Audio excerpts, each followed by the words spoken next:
How's it going, everyone? This is Mitchell Mander here, and wow.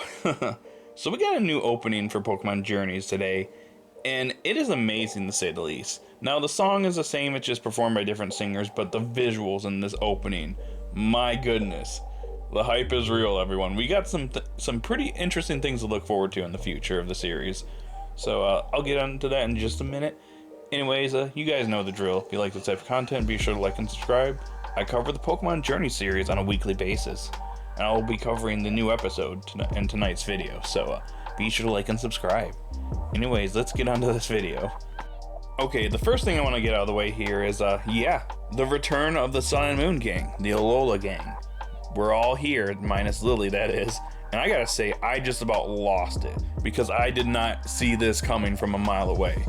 Gotta love the unpredictability of Pokemon Journeys to do something like this. And this is the correct way to do things. Because I was wondering how they were going to handle Ash's eventual return to Alola. Was it going to be just like with the other regions where he visits an island and he doesn't run into anybody he knows, but he goes back to the region and, he gets caught up in some shenanigans and does research with Go. See, I didn't know how they were going to handle that. However, we now know how they're going to handle Alola, and that we're actually going to be seeing the old Alola gang. Not really too old, but you know what I mean. But anyways, this is definitely the right way to handle it, considering how Sun and Moon was handled in the series and how Ash was with his classmates the entire series. So I like this approach, and there's a few things to note here. So looks like Sophocles and Lana have returned from their trips. So Sophocles went to Hoenn to study being an astronaut.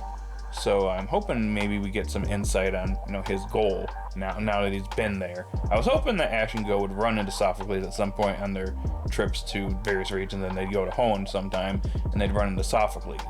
I was kind of hoping that would be maybe Ash and Go running into Sophocles this way, but I guess that's not going to be the case, and Lana came back from her trip with her father. So, that's cool. But we'll get to see how much stronger Kiawe has gotten. We get to see, Mallow, see her probably her restaurant, and see how much it's grown since Ash left Alola. Very interested to see how they're going to handle all these characters in their reintroductions, which hasn't really been that long, to be honest.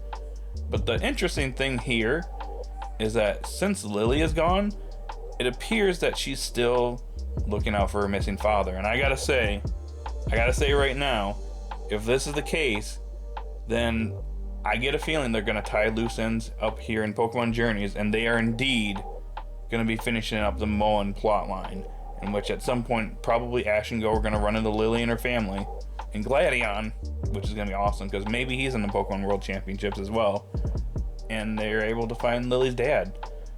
And that would be perfect. I would love that. It would be tying up loose ends that were not finished at the end of Sun and Moon, and I would love it. I'm all for that. So I am very hyped to see the Alola gang again, and I'm interested to see how they're going to be handling the trips to Alola in the future, if they're all going to be showing up in these episodes or not. And also we get to see Ash's Pokemon from Alola, so this is going to be awesome. So the second most important thing that came from this opening was it looks like the Darkest Day plotline is going to be happening relatively soon in the Pokemon Journey series. As we can see from the visual here, Eternatus is coming out of the sky in its Gigantamax form, and it looks like it's destroying everything around it. So we are actually going into this plotline. I don't see the legendary doggo duo here, but maybe this just for the opening. They just wanted to show this off, and they'll be showing up later to assist Ash and Go.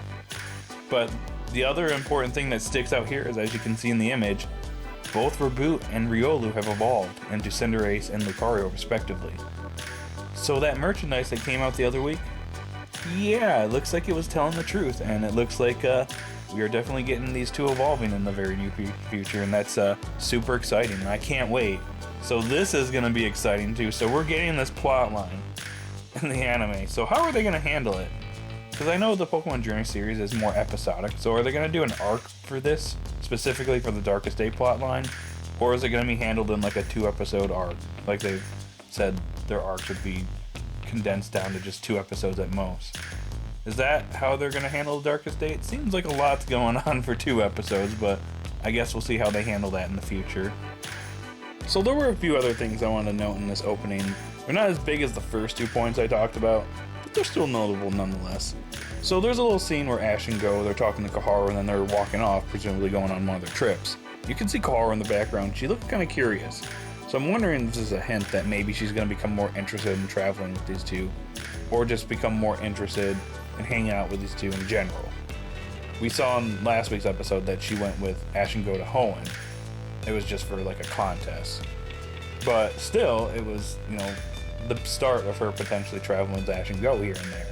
So hopefully this is a hint that maybe she will travel with them occasionally and we'll get trio episodes. That'd be pretty cool.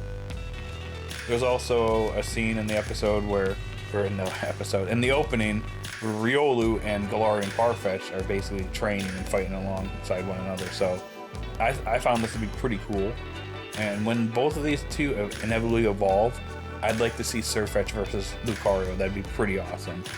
There's also a scene where Ash and Go, they're hanging out with Leon and Raihan, they're taking pictures. So I'm wondering if we're going to get a Galar arc where Ash and Go are just hanging out with these two and maybe get to know Raihan a little bit more.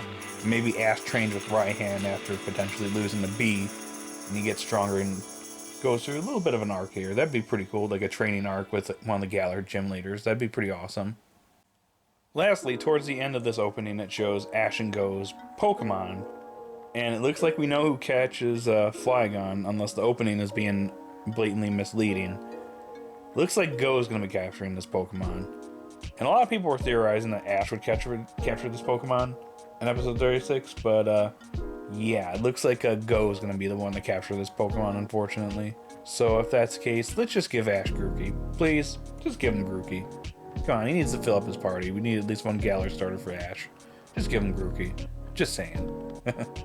So that's all I got for this video. So overall, I am super hyped for this future of Pokemon Journeys. I'm excited to go back to Alola finally and see the Sun and Moon gang. I'm interested to see what they're going to do with the Lily plotline in the future because they have to fulfill that now. So I'm very excited to see what they're going to do with that. And just let me know your general thoughts on this opening. Are you super excited for the future of the series? What are you most excited for?